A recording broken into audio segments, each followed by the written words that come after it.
ହେଇଚିଲ ଝିଅ ଆଜି ବନେଇବା ଚିକେନ୍ ସେଟ୍ କିମ୍ବା ଚିକେନ୍ ସ୍କିନ୍। ପ୍ରଥମେ କଡ଼େଇକୁ ପିଚା ପାରିକି ଗ୍ୟାସ୍ ଉପରେ ବସେଇଦେବା। ତାପରେ କଡ଼େଇ ହେଇଯିବ ଗରମ, ତେଲ ଦେବା ପକାଇ, ତେଜପତ୍ର ଦେବା ପକାଇ, ବୁଝିଲ କି ନାହିଁ କିରା କହୁଛ।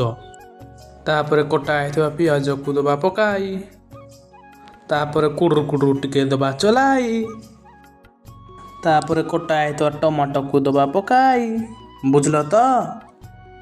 ତାକୁ ପୁଣି ଥରେ ଦେବା କୁଡ଼ୁରୁ ଟିକେ ଚଲାଇ, ତାପରେ ହଳଦୀ ଗୁଣ୍ଡ ଦେବା ପକାଇ, ତାକୁ ପୁଣି ଥରେ ଦେବା ଟିକେ କୁଡ଼ୁରୁ ଚଲାଇ, ତାପରେ ମିଟ୍ ମସଲା ଦେବା ପକାଇ, ଚିକେନ୍ ମସଲା ଦେବା ପକାଇ, ତାପରେ ଚିକେନ୍ ସେଟ୍ କିମ୍ବା ଚିକେନ୍ ସ୍କିନ୍କୁ ଦେବା ପକାଇ, ତାକୁ କୁଡ଼ୁରୁ ଟିକେ ଦେବା ଚଲାଇ, ତାକୁ ଟିକେ ଦେବା ଘୋଡ଼ାଇ ସିଝିବା ପାଇଁ ଦେବା ଛାଡ଼ି, ତାପରେ ଧନିଆ ଗୁଣ୍ଡ ଟିକେ ଦେବା ପକାଇ, ତାକୁ ପୁଣି ଥରେ ଟିକେ ଦେବା କୁଡ଼ୁରୁ ଚଲାଇ, ତାପରେ ସ୍ୱାଦ ଅନୁସାରେ ଲୁଣ ଟିକେ ଦେବା ପକାଇ, ତାକୁ ପୁଣି ଥରେ ଟିକେ ଦେବା ଘୋଡ଼ାଇ, ତାକୁ ପୁଣି ଟିକେ ଦେବା ଚଲାଇ, ବୁଝିଲ କି କିରା।